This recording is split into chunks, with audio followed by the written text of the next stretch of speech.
Hello and welcome to Newsnight. I'm Amritpal Singh. This is a show in which we tell you what happened around the world and in the country. Today, we also tell you the big developments happening at the Tokyo Olympics. Well, it wasn't a very good day at the Tokyo Olympics because PV Sindhu crashed out of the semi-finals. Now she has hopes for the bronze medal, which she'll be competing for tomorrow.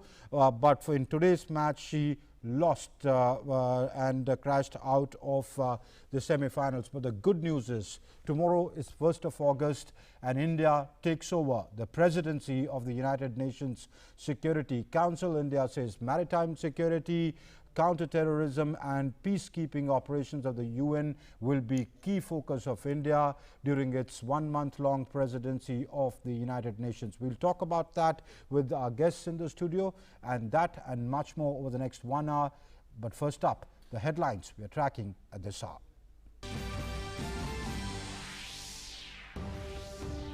India to take over presidency of UN Security Council. India's key priorities include maritime security, peacekeeping and counter-terrorism.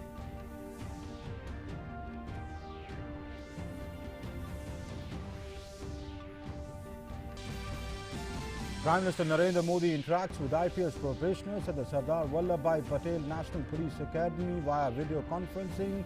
Says the spirit of nation first, always first, should be reflected in every action of theirs. Says good governance should be their motto. Says more women are encouraged to join the police force. Centre takes stock of COVID-19 situation in 10 states reporting increase in daily infections. Alerts states to enforce stricter restrictions and districts reporting more than 10% of new cases. Surge in COVID-19 cases in Kerala worrisome as it reports more than 20,000 new daily cases, which is 50% of the national average. The world is finally waking up to challenges posed by Delta variant. Many countries, including the United States of America, introducing tougher restrictions. Many corporates, including Walt Disney, make masks mandatory for employees. Broadway audiences will need to wear masks and show vaccination proof as it gets ready to open shows. 2 terrorists killed in an encounter in Pulwama and Jammu and Kashmir. NIA, or the National Investigation Agency, conducts multiple raids in terror funding case in Shopian and Anantnag.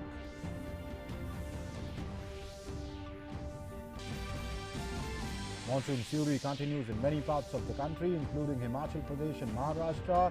Extensive damage reported. Border Roads Organization conducts rescue and relief operations after flash floods and landslides play havoc in Himachal Pradesh. National highways opened at many places in the state. And in the Tokyo Olympics, Jamaica continues to rule the roost in track and field events. Elaine Thompson, crowned the fastest woman in the world, wins her second consecutive Olympic gold in the women's 100 meters by setting a new world record of 10.61 seconds. In discus throw, India's Kamalpreet Kaur qualifies for the final with a best score of 64 meters. Boxer Pooja Rani and shuttler PV Sindhu crash out of the semi-finals. Sindhu now to compete for the bronze medal.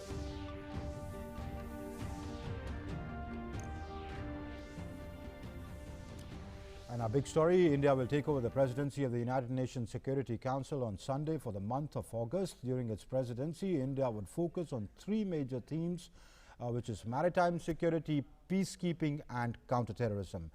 It will hold signature events to highlight these issues. This is the 10th time that India will be assuming presidency of the UN Security Council, the last time being in November 2012. Come Sunday, the 1st of August, and India will take over the prestigious office of the President of the UN Security Council. Listing out the priorities of India during the month-long presidency, India's envoy to the United Nations, T.S. Tirumurti, said maritime security, peacekeeping and counter-terrorism would be the key themes India would focus on during its presidency. India will be the President of the United Nations Security Council in August. It is a singular honor for us to be presiding over the Security Council in the same month when we are celebrating our 75th Independence Day. This is our 8th tenure in the Security Council. In the last 7 months of our tenure in the Council, we have taken a principled and forward-looking position on various issues. We have been unafraid of shouldering responsibilities. We have been proactive. We have focused on issues of our priority. We have made efforts to bridge the different voices within the Council to ensure that the Council comes together and speaks in one voice on a variety of important issues of the day. This is what we will bring into our presidency. In a video message, Tirumurti said to highlight these issues, India would organize a number of signature events around these themes. India will be organizing signature events in 3 major areas: maritime security, peacekeeping, and counter-terrorism. Maritime security has a high priority for us, and it is important for the Security Council to take a holistic approach to this issue. Peacekeeping is a topic close to our hearts, given our own long and pioneering involvement with peacekeeping. We will be focusing on how to ensure the safety of peacekeepers, especially by using better technology, and how to bring perpetrators of crimes against peacekeepers to justice. We will continue to keep the spotlight on counter-terrorism.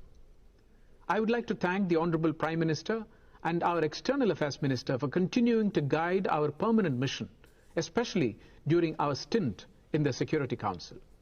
The presidency of the Security Council is held by rotation by the 15 members of the UNSC.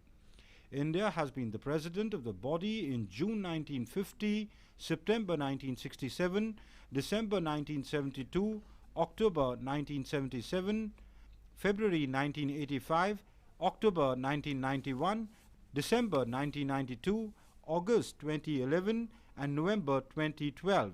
As the president of the top UN body, India will decide the agenda for the month and coordinate important meetings and other related issues. India is a non-permanent member of the United Nations Security Council since January this year for a period of 2 years. Bureau Report, DD India. And that brings us to a point of discussion tonight. Our In Focus tonight, counter-terrorism in sharp focus, India's UNSC presidency.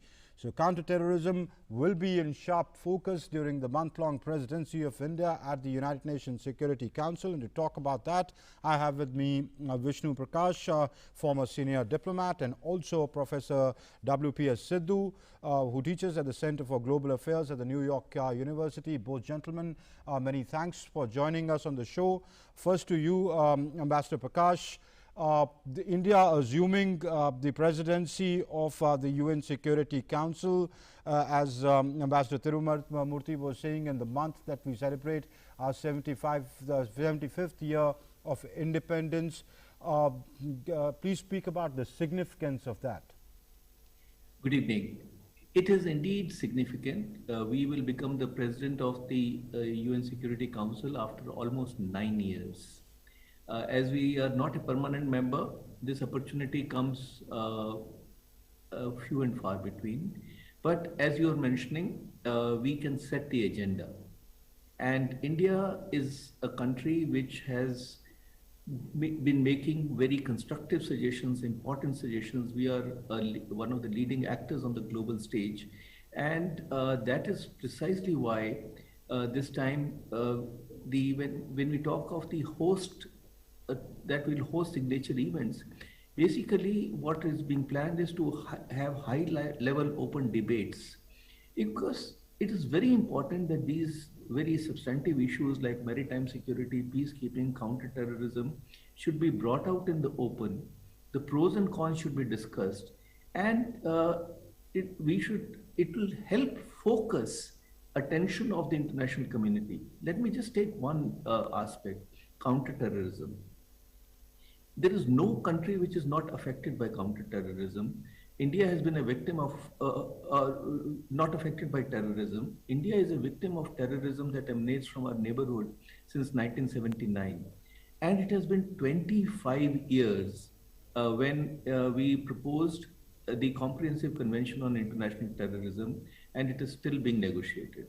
I think it's high time that it is discussed, adopted, so that it can rein in some very a practice which is cannot just be tolerated in the 21st century, but the agenda before the UN Security Council is going to be very broad because of the geopolitical developments, which will, I am sure, will include issues like the situation in Afghanistan, the vaccine equity, situation in Myanmar, climate change, and above all, the inquiry into the origins of the coronavirus. So I think the work is cut out for the UN Security Council, and India will play the role, as is, our permanent representative said, of a harmonizer, of a bridge between different viewpoints, so that the UN Security Council can make some constructive contributions. And we are looking forward to 1 month of presidency, which effectively begins on the 2nd of August. Right.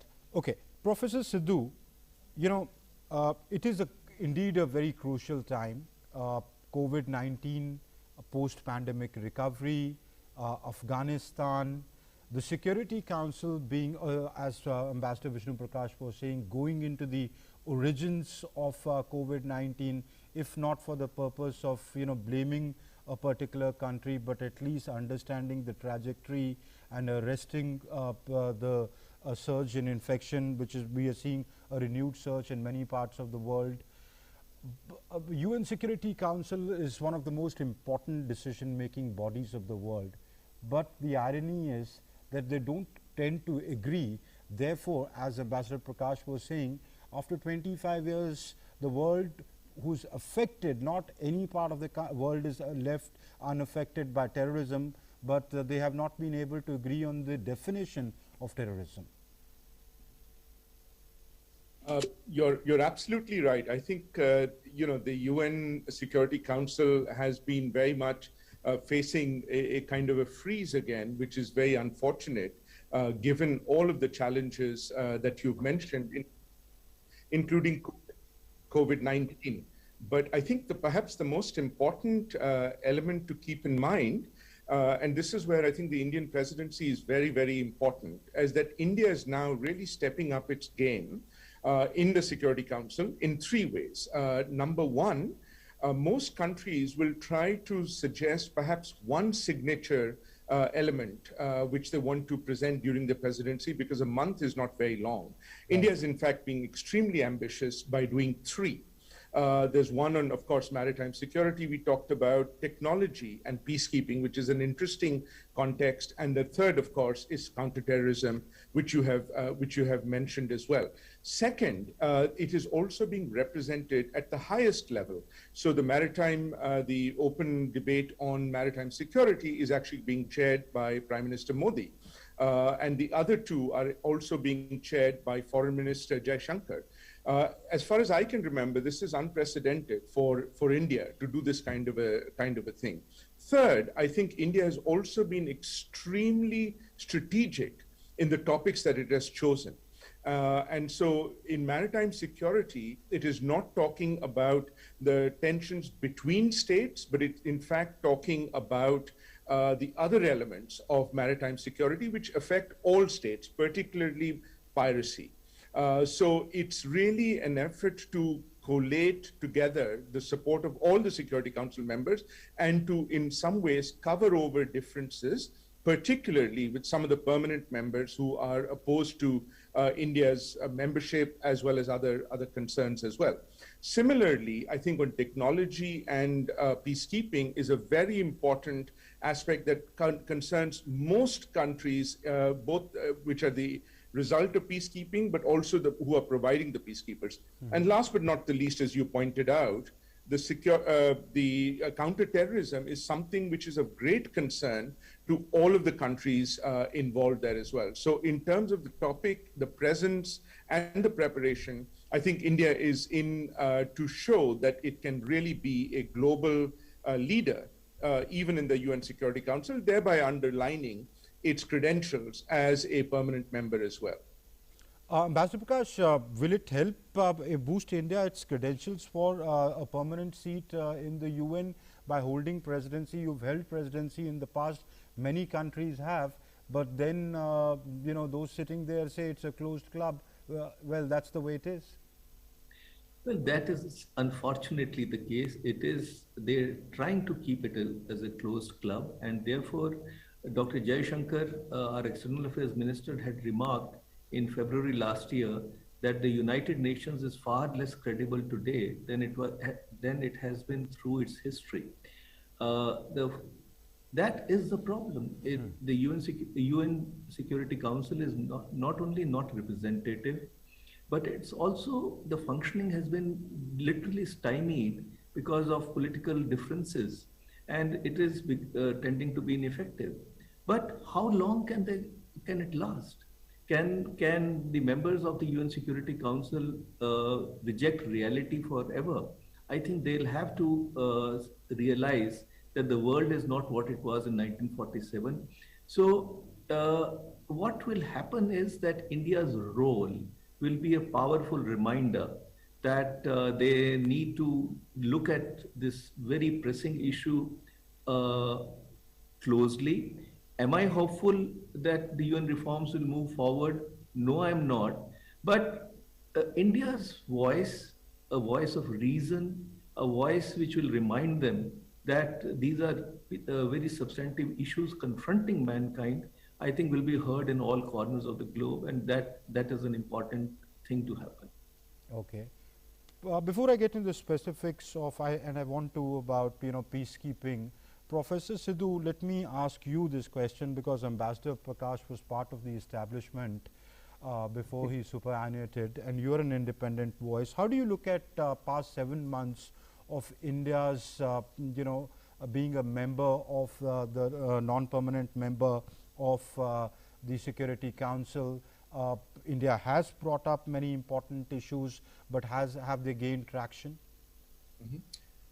Excellent question, and thank you also for having me as part of this discussion.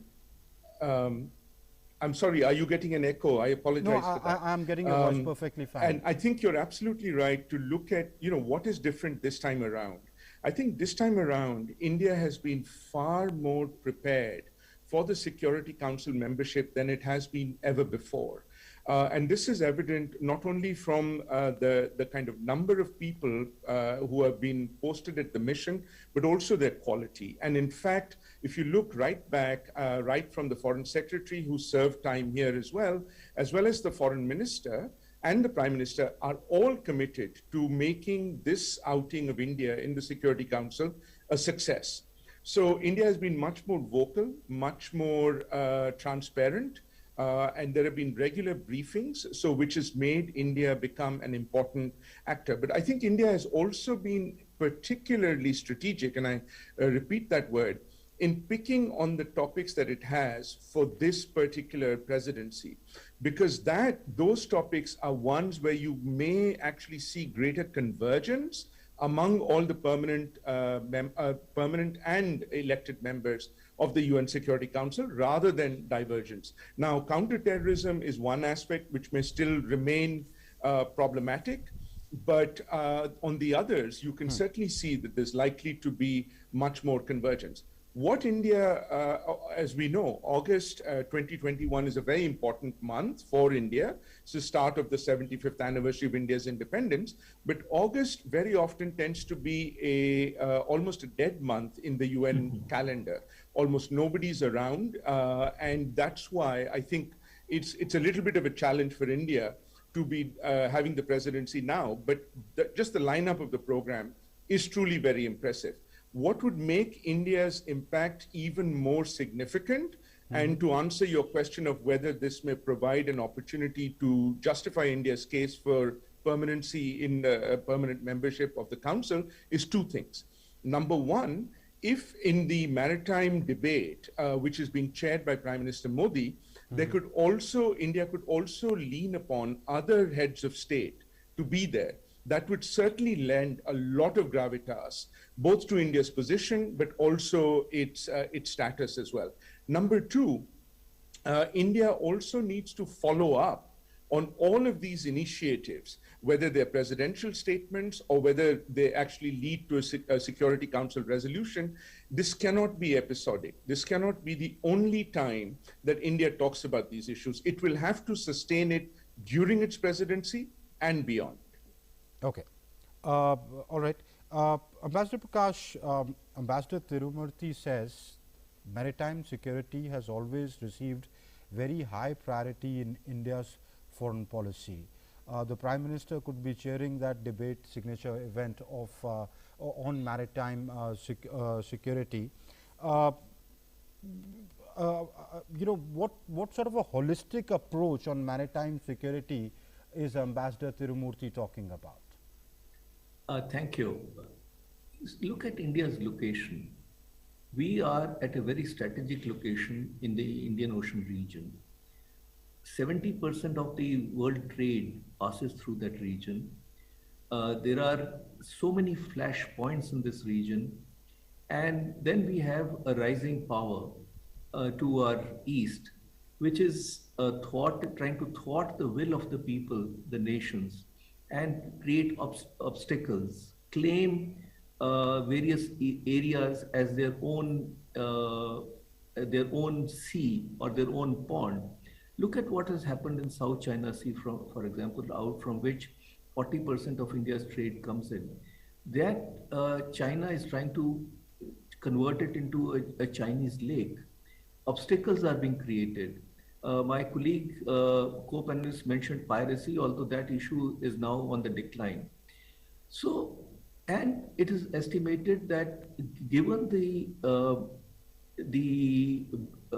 arms race among the navies, the challenges, the conflicts of tomorrow are going to be either non-contact conflicts or naval conflicts. Given all that, the maritime security assumes the greatest of importance. And if I were to momentarily talk of Quad, which one of the things that Quad is very particular about is to have a free, open Indo-Pacific region, which is coercion-free, and where freedom of navigation is given. So it is not something which is just important to India. For India, it is very much important for the reasons I enumerated. But this is something which is important to mankind, and it cannot be done by one country. It requires cooperation. It requires coordination. Just as piracy has been blunted to a large extent because of very good collaboration amongst nations. Similarly, maritime security and free and open Indo-Pacific region and beyond can only be ensured through very close coordination and cooperation amongst all the countries in the world. Absolutely. Holistic approach is a good word, but it's an ambitious word. Nations hardly give up, easily give up their influence or their stranglehold over what you call their own ponds. We hope the world comes to that situation. Ambassador Vishnu Prakash, Professor WPS Sidhu, many thanks for joining me on the show. That's all the time I have on the show. Thank you. Thank you. And Prime Minister Narendra Modi addressed IPS probationers on Saturday. He interacted with probationers during the event. The interaction with officer trainees had a spontaneous air, and the Prime Minister went beyond official aspects of the service to discuss aspirations and dreams of the new generation police officers. He said that the probationers are flag bearers of Ek Bharat, Shresth Bharat, and reminded them to always keep the mantra of nation first, always first, foremost. Prime Minister Narendra Modi addressed the IPS probationers at Sardar Vallabhbhai Patel National Police Academy via video conferencing on Saturday.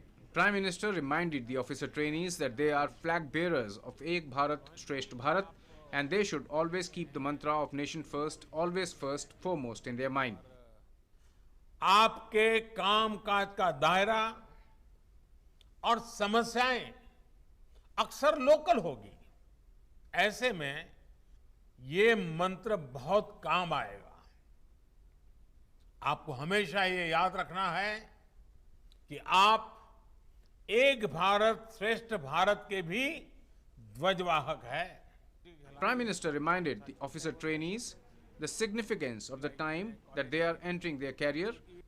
इस साल की 15 अगस्त की तारीख अपने साथ आजादी की 75वीं वर्षगांठ लेकर के आ रही है। बीते 75 सालों में भारत ने एक बेहतर पुलिस सेवा के निर्माण का प्रयास किया है। युवाओं को देख रहा हूं जो अगले 25 वर्ष तक भारत में कानून व्यवस्था सुनिश्चित करने में सहभागी होंगे। The Prime Minister also emphasized on the need to be ready in these times of technological disruptions. He said that the challenge is to prevent new types of crime with even more innovative methods. Cyber security को लेकर नए प्रयोगों, नए research और नए तौर तरीकों को आपको डेवलप भी करना होगा और उनको अप्लाई भी करना होगा। The IPS trainees already allocated to the cadres across the nation shared their experiences with the Prime Minister. Prime Minister acknowledged the bright young women officers of the new generation and said that there have been efforts to increase the participation of women in the force. He also mentioned that the states are working on introducing commissioner system in cities with more than 10 lakh population. Bureau Report, DD India. And talking now about the COVID situation in the country, the situation is getting better, getting increasingly under control, but the southern state of Kerala has become a cause of concern as the state is reporting more than 20,000 new daily cases, which is 50% of the total cases being reported in the country. In the meantime, the Union Health Secretary held a review meeting to take stock of the situation in 10 states which are reporting more than 10% cases. In a significant achievement, India's cumulative COVID vaccination coverage has surpassed 46.72 crore doses as of now.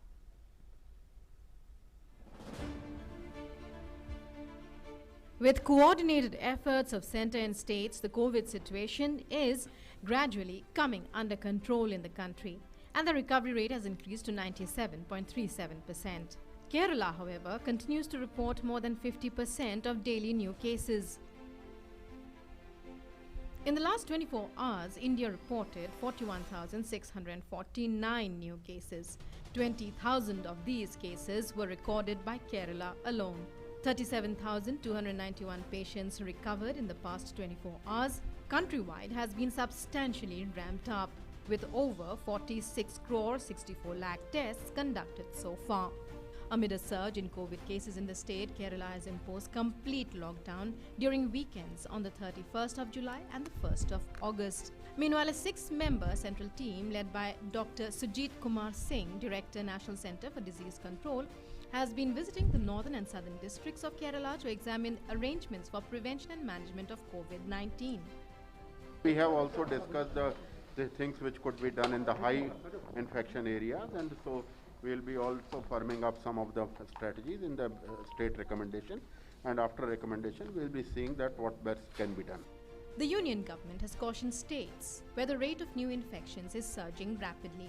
Union Health Secretary Rajesh Bhushan chaired a high-level meeting on Saturday to review the COVID-19 situation in 10 states. These states are Kerala, Maharashtra, Karnataka, Tamil Nadu, Odisha, Assam, Mizoram, Meghalaya, Andhra Pradesh and Manipur. Union Secretary for Health and Family Welfare underlined 5 critical points in controlling and management of COVID infections. Strict restrictions in all districts reporting positivity rate more than 10%. Effectively and strictly monitoring home isolations. Facilitate hospitalization and timely clinical treatment. Focus also on those districts where the positivity rate is less than 10%. The Union government is supporting states by providing oxygen concentrators, oxygen cylinders and PSA plants. Apart from this, the Union Health Minister informed in a tweet that the central government has credited 15% of the total amount of emergency COVID response package, a total of 1,827.80 crore rupees to states and union territories. This package will prove helpful in the development of health infrastructure across India. The Punjab government has decided to open all schools from the 1st of August in the state. Meanwhile, Bhubaneswar has become the first city in Odisha where 100% vaccination has been achieved. Experts have shown concern over daily reports of 40,000 new infections for the last 1 week. They have emphasized on vaccination at large, whereas the centre has been continuously alerting states to be vigilant and enforce stricter restriction in districts reporting more than 10% of new cases. News Night Desk, DD India.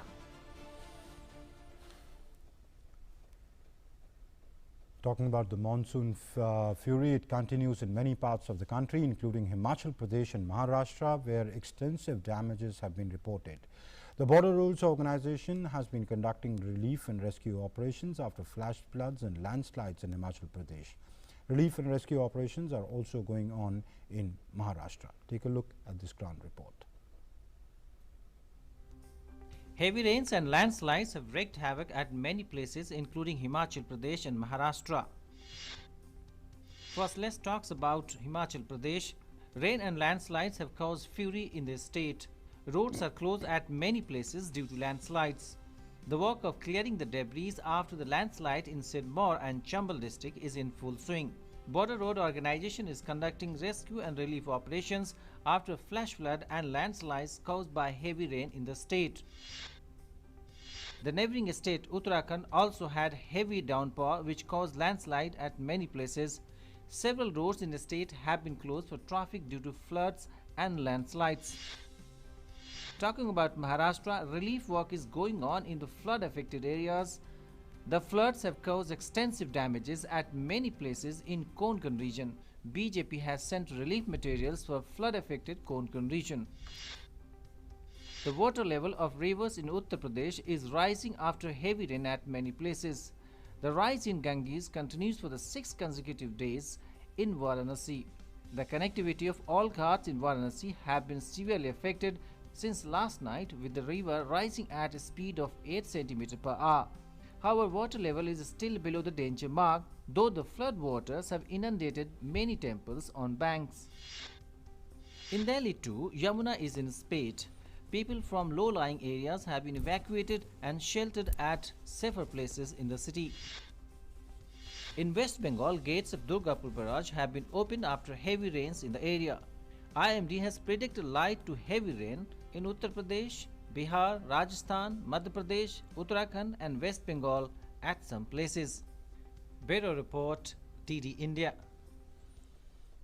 And in a major success for security forces, 2 Jaish-e-Mohammed terrorists were gunned down by security forces in the Pulwama district of Jammu and Kashmir today. One of the 2 have been identified as Saifullah Ilyas Lambu, while the other is Ismail Alvi. Saifullah was involved in many terror attacks. He had infiltrated into the valley in January 2017 and was active in South Kashmir. 14 FIRs were filed against him, and he is the main accused in the February 2019 Pulwama attack. The importance of neutralizing killing of Saifullah Ilyas Lambu is twofold.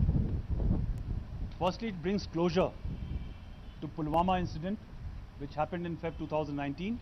Our mission towards ending the cycle of violence has been seeing some degree of progress and success. We find greater amount of information coming from the locals, from the people who, because of the improved security environment, are stepping forward to identify and bring forth closure to such notorious terrorists so that they can be eliminated. Hailing Prime Minister Narendra Modi's decision for approving reservation for OBCs and EWS candidates in medical education seats, the BJP has thanked the government for taking the historic step. Senior BJP leader Bhupender Yadav said that the decision will help thousands of youth to get better opportunities and create a new paradigm of social justice in the country. Medical college में भी OBC समाज के 27% और आर्थिक रूप से पिछड़े वर्ग के विद्यार्थियों के लिए भी 10% आरक्षण की बात की गई। पिछले 5 वर्षों में देश में 179 नए मेडिकल कॉलेज खुले। अब देश में 558, जिसमें 298 सरकारी और 269 प्राइवेट मेडिकल कॉलेज, और यूजी और पीजी के सीटों की संख्या में भी 56% के करीब और पीजी की सीटों में तो 80% के करीब बढ़ोतरी की गई है। Taking on the opposition for doubting the government's intent behind the decision, Yadav said that the Congress was unable to uplift the backward and economically weaker sections of society. Congress का इतिहास इस बात को दर्शाता है कि कांग्रेस ने 1950 से लेकर 1977 तक, जब वो 74 तक वो पूरे देश के शासन में रहे, और उसके बाद भी पिछड़ा वर्ग आयोग को, चाहे काका कालेलकर की रिपोर्ट हो, चाहे मंडल आयोग की रिपोर्ट हो, उसको लागू नहीं किया। कांग्रेस ने कभी भी आर्थिक रूप से सामान्य समाज वर्ग के जो लोग हैं उनको समाज की मुख्य धारा में आगे बढ़ाने के लिए उनके लिए भी किसी प्रकार की नीति को लागू नहीं किया गया। World over, even in the developed nations, the administrations are finally waking up to the reality of the tremendous challenges posed by the Delta variant of COVID-19. US may increase the restrictions while many corporates, including Walt Disney, have made vaccinations and masks mandatory for their employees. Broadway audiences will also need to wear masks and show proof of vaccination when the shows reopen in fall. Even as the United States battles the COVID-19 surge, many institutions and organizations are making the masks and vaccinations mandatory in the country. Even the federal government is considering increasing the restrictions. An internal document released by the Centers for Disease Control and Prevention has concluded that the war against COVID-19 has changed because of the highly contagious Delta variant. It has proposed a clear message, that of mandatory vaccines for health workers and a return to universal masking. US President Joe Biden said that in all probability the CDC will recommend new restrictions. In all probability, by the way, we had a good day yesterday. Almost 1 million people got vaccinated. About 500,000 of those people for the first time, for the second shot. And so I'm hopeful that people are beginning to realize how essential it is to move. CDC director has already said that the Biden administration is considering whether to introduce a federal mandate for Americans to be vaccinated against COVID-19. The same is true for many private entities. Walt Disney has announced on Friday that it was making vaccination mandatory for all its on-site salaried and non-union hourly employees. The company issued a statement which said that employees who aren't already vaccinated and are working on-site will have 60 days from today to complete their protocols, and any employees still working from home will need to provide verification of vaccination prior to their return, with certain limited exceptions. The newly hired employees will also be required to be fully vaccinated. This news comes as major tech companies have said that all of its US employees must be vaccinated to step inside their offices. When the curtain rises and shows reopen, Broadway audience members will need to wear masks and show proof of vaccination to be allowed in. The Broadway League has said in a statement that vaccinations will also be required for performers, backstage crew at all of its 41 theaters in New York. The announcement has come just weeks before most Broadway theaters will reopen in September after a 16-month-long shutdown. Some of New York's other preeminent performing arts centers are not only requiring vaccinations but are fully barring children under 12 who are currently ineligible to get the vaccine. Meanwhile, the World Health Organization has said that the world is at risk of losing hard-won gains in fighting COVID-19 as the highly transmissible Delta variant spreads. But WHO-approved vaccines remain effective, and that perhaps is the only silver lining for this world, to get vaccinated. Bureau Report, DD India.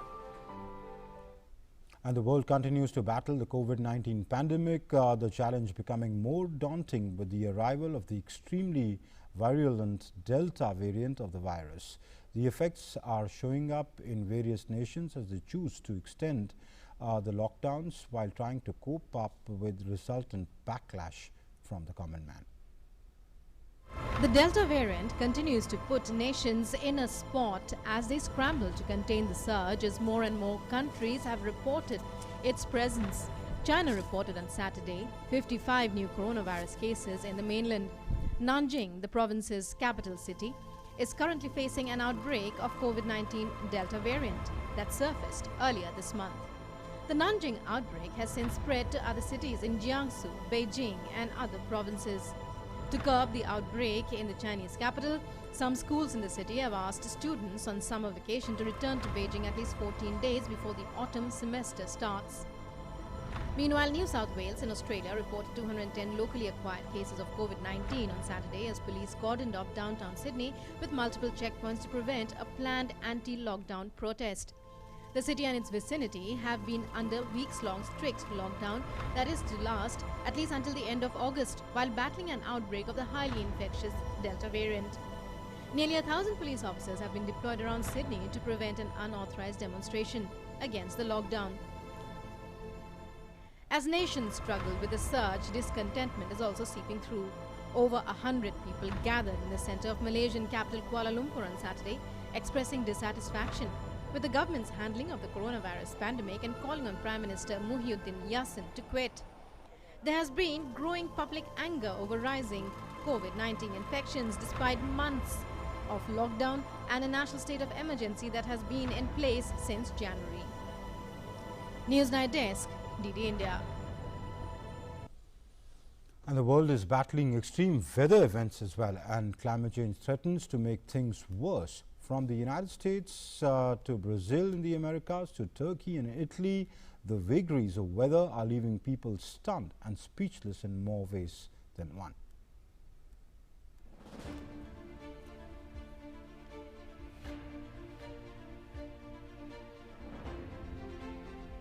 Extreme weather conditions are causing great distress across the world. Greece is reeling under a severe heat wave like never before. Temperatures are expected to reach or exceed 44 degrees Celsius by August. The capital, Athens, was seen packed with cars, tourists and residents in the city center who tried to keep cool, drinking water and eating ice cream as the air shimmered in the heat, and authorities appealed to use water and electricity responsibly so as not to destroy the system. The heat is becoming unbearable in some parts of the US too. More than 60 million Americans across the Pacific's northwest and the southeast were under a heat advisory on Friday, facing temperatures well into the hundreds and near record high temperatures in parts of Idaho and Washington. High temperature records were shattered across the Pacific Northwest last month when a days-long heat wave killed hundreds and paralyzed a region accustomed to temperate summers and where many residents do not have air conditioning. US President Joe Biden on Friday took the shopping list from Western governors of things needed from the federal government in their states to fight wildfires, which have become ever more frequent and more intense in recent years. One of the fires is the Dixie Fire in California. It continues to blaze on as fire crews battle to protect a nearby town. The fire is over 240,000 acres and is 23% contained, threatening the small town of Taylorsville with a population of 200 people, which is under an evacuation order. But wildfires are blazing not just across America. In Italy, they have destroyed bathing beach facilities. Umbrellas and sunbathing chairs were seen in flames at the La Capanine, Lido in Sicily. In Turkey, firefighters are still battling wildfires after the evacuation of dozens of villages and some hotels. More than 70 wildfires have broken out this week in provinces on Turkey's Aegean and Mediterranean coasts, as well as inland areas. Opposite weather conditions are causing havoc in South America, as an unusual cold snap stunned residents of Rio de Janeiro, the Brazilian city famous for its sun, sand and sea. The city's homeless have been struggling to sleep through the chill. Freezing temperatures are expected in Sao Paulo and Minas Gerais, major producers of key commodities like sugar, citrus and coffee. Unusual cold weather has affected the crop in Brazil, the coffee beans, with companies poised to pass on higher costs to consumers. In Argentina, 2 lakes in a far-flung coastal region of Patagonia have turned fluorescent pink as of yet unexplained phenomena that local environmentalists fear could be harmful and caused by industrial contamination. In Colorado, heavy rains unleashed a torrent of mud, rocks and debris down slopes, stripped bare by a wildfire last year, stranding more than 100 motorists overnight before they were ushered to safety from the mountain canyon. As scientists continue to study the conditions, there is no conclusion yet to the cause. Most warn they are the impact of climate change. Whatever be the reason, there is no doubt that these are difficult times for all. News Night Desk, DD India. And one more movie based on a real life incident, or rather inspired by a real life incident, has evoked strong reactions from the real life character. Amanda Knox, who was vilified for murdering her roommate in Italy, has described the movie as another instance of someone profiting off her name. She was eventually acquitted of the murder that was committed by some local person. Amanda Knox, the American woman who was tried and acquitted of murder in Italy more than a decade ago, has hit out at a Hollywood movie that she said seeks to profit off her name without her consent. Knox, who spent 4 years in jail in Italy before being acquitted of the 2007 murder of her roommate, expressed her frustration as the movie Stillwater opened in US movie theaters this week. Director of the movie Tom McCarthy has said that the Amanda Knox case inspired the film about an American oil rig worker who travels to France to help his daughter, who is in prison for a murder she says she didn't commit. Amanda Knox wrote a lengthy post on her Twitter account where she questioned, "Does my name belong to me? My face? What about my life, my story? Why does my name refer to events I had no hand in? I return to these questions because others continue to profit off my name, face and story without my consent." Most recently, the film Stillwater, Knox wrote in a lengthy post on her Twitter account. Knox, who is now working as a criminal justice activist, has said that the movie reinforces an image of her as a guilty and untrustworthy person. Rudy Juade, a local man, was found guilty of the murder in Italy and was sentenced to 16 years in prison. Stillwater sounds more like an entertainment source for many, a profit source for someone in Hollywood, while for Amanda Knox, it's a brutal way back to the past without her consent. Bureau Report, DD India.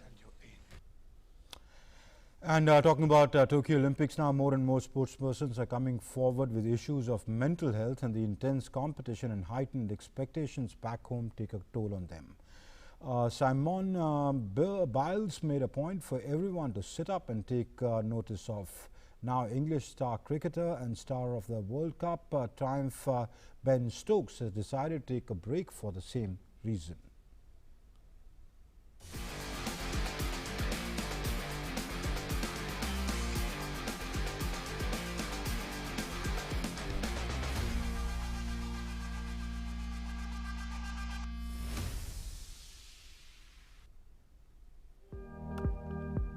First, it was Naomi Osaka, then Simone Biles, and now Ben Stokes. The world has seen sportspersons coming out raising their mental health concerns with the authorities in the past few days. Admired for their physical fitness, these sportspersons are now stressing upon the often neglected importance of mental fitness for their well-being.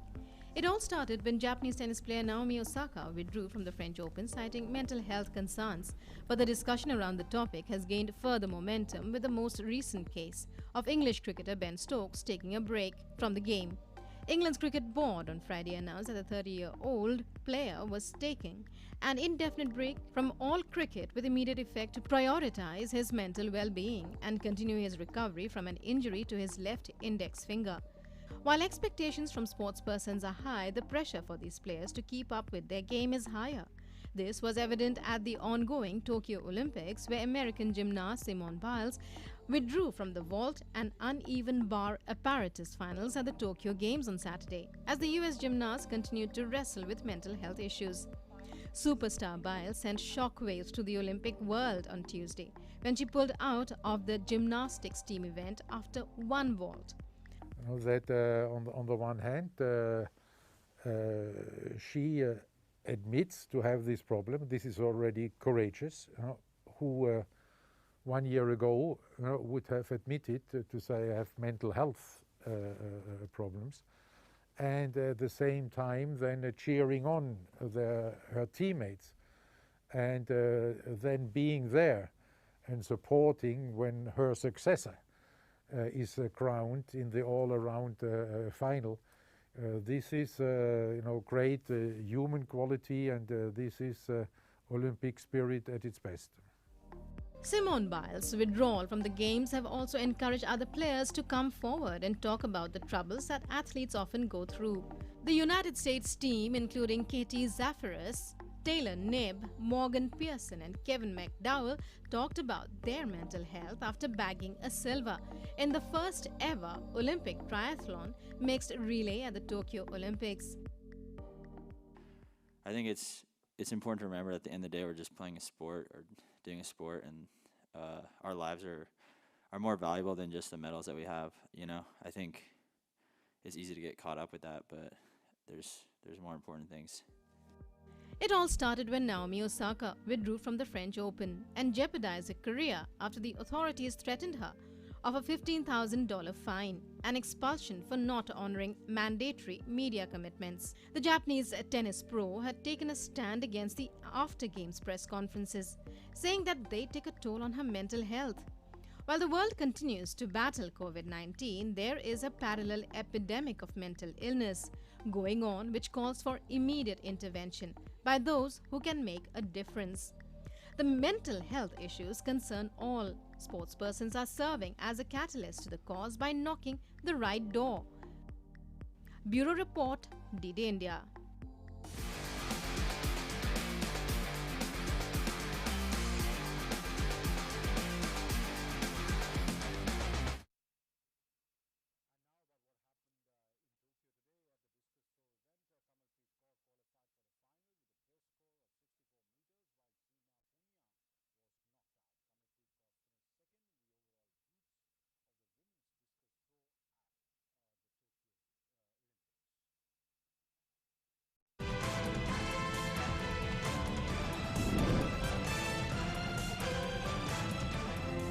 India's Kamalpreet Kaur qualified for the final of the women's discus throw at the Tokyo Olympics on Saturday. Seema Punia, India's other entry in the event, failed to make the cut however. Competing in Group B, Kamalpreet managed a throw of 60.29 meters on her first attempt. She improved on her second attempt, throwing 63.97 meters. On her third and final attempt, Kamalpreet threw exactly 64 meters, the mark required for automatic qualification to the final on August 2. In case athletes don't make that mark, the 12 best performers make the final. Only one other athlete made the automatic qualifying mark. USA's Valerie Allman threw 66.42 meters to make the final on her first attempt. Seema Punia, on the other hand, began her attempts in Group B with a foul throw. On her second attempt, she threw 60.57 meters, while her third attempt yielded a throw of 58.93 meters. Kamalpreet came into Tokyo on the back of some good form. She is the first Indian to have thrown over 65 meters and hold the national record with a throw of 66.59 meters at the Indian Grand Prix 4 at NIS Patiala in June 2021. Her earlier best and previous national record was 65.06 meters set in March 2021. Kamalpreet has a chance to become first Indian athlete to win track and field medal at Olympics. Sports Desk, DD India.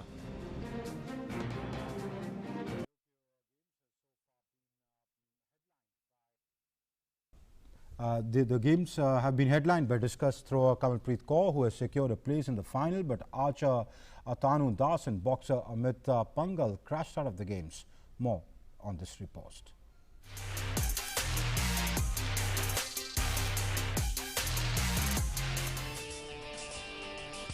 It was a day of disappointment for India as many players were eliminated in their respective events. The biggest upset of the day, star shuttler PV Sindhu lost in straight games 18-21, 12-21 against Tai Tzu Ying in the women's singles semi-finals. Sindhu will face China's He Bing Zhao in the bronze medal match. Former Sports Minister Kiren Rijiju applauded the ace badminton player and said that India is proud of her achievement and everyone will cheer for her in the bronze medal match. Indian boxer Pooja Rani also lost her quarter-final bout in women's middleweight category to second seed and 2016 Rio Olympics bronze medalist Li Qian of China. Li never gave up the upper hand and ended winning 5-0 to go through to the semi-finals. Indian women hockey team kept their hope alive of progressing to the knockouts with a crunch 4-3 win over South Africa. Vandana Kataria scored a hat-trick and the final goal of the match to seal the win for India. South Africa came back from being 1 goal down 3 times, but in the fourth quarter, India scored its fourth and decisive goal. Indian boxer Amit Pangal bowed out of the Olympics with a stunning 1-4 loss to Rio Games silver medalist Gubergen Martinez in the pre-quarterfinals. The top-seeded Indian was making his debut in the games and had got an opening round bye. Pangal was put under pressure by the Colombian in the opening round and could never close the gap after that. India's challenge in archery has also ended. India's medal hopes suffered a big setback when ace archer Atanu Das bowed out of men's individual event after losing to Japan's Takaharu Furukawa in the quarterfinals. In shooting, Tejaswini Sawant and Anjum Modgil failed to make it to the finals of the 50-meter rifle, finishing 33rd and 14th respectively. After kneeling and prone leg of the event, Modgil was 10th position in overall rankings while Sawant was at 29th position. Sports Desk, DD India.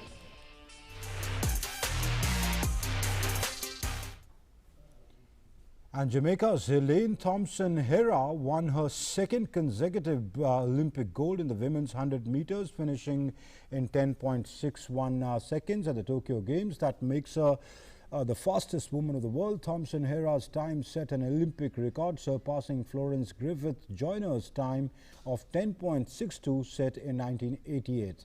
Elaine was the defending gold medalist in this event and became the first woman to win 3 gold medals at this distance. And that's all in this newscast. Thanks for watching. Namaskar.